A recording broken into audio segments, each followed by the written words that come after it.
this is Brian too. It's May 21st, 2017, approximately 12:30 or 1 in the morning. Still trying to get out of Ecuador and back to China, and they're still using the organized stalkers to try to set me up and entrap me. Another violent confrontation today. I walked up to the organized stalker and I just confronted him. I said, "You better stop stalking me." Well, I stepped on his foot. I didn't hurt him or anything. I just stepped on his foot. I said, to get his attention. I said, "Stop stalking me now." And I turned around and walked away, and he comes rushing up behind me and he just shoves me, violently shoves me. These stalkers are getting very violent now, like they were before in Nicaragua, before the Russians started watching.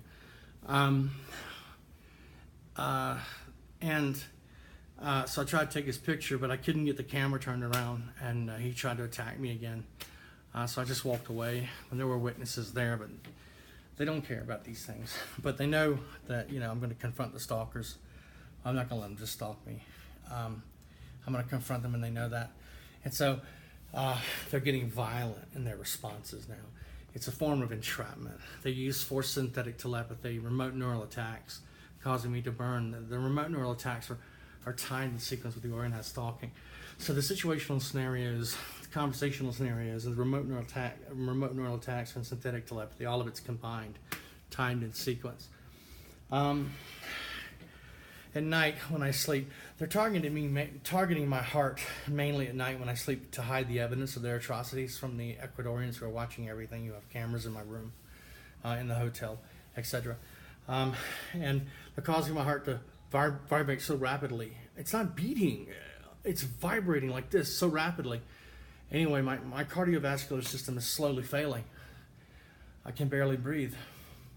And I went to the doctor to try to get my prescription renewed for my heart medicine, but the doctor wouldn't renew it. They wanted more tests. It's all a game. It's medical COINTELPRO. They never find anything wrong with me with the tests. When clearly, I'm going into, when I was in the hospital in Chicago, the emergency room doctor walked in and said, "You are showing significant signs of cardiac congestive heart failure." That's what he said. And then I never saw that doctor again. Another doctor came in after that. And, "Oh, you're all right. Don't worry. Everything's fine." And I can barely breathe. I never had trouble at heights before. And I'm heart's in constant tachycardia when I'm walking or when I'm trying to breathe. And what they're doing is a slow kill. And the point at which the victim suffers congestive heart failure, stroke, etc., all of that's an important metric in their training, research, and development, and how to silently kill people. And with me, they're using a technology called Satan, silent assassination through amplified neurons, basically through amplification of brainwaves. They're able to target the brain and by default the central nervous system, and to manipulate the autonomous systems of the human anatomy, the circulatory system, the cardiovascular system, the heart, the digestive system, central nervous system, etc. And so that's how they're killing me, to make my death appear like a casual, normal, expected event. I never had any heart problems and never had any family history of it before the attack started in 2007 on my heart.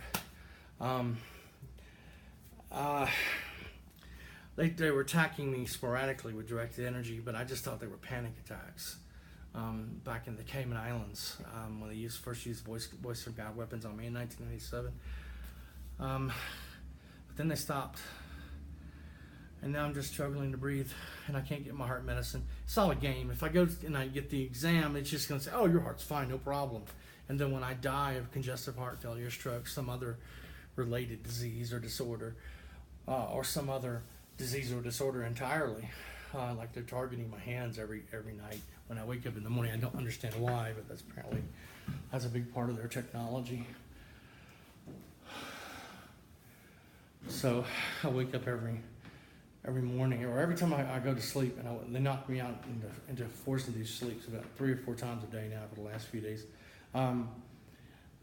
Every area of my hands will be pulsating, throbbing.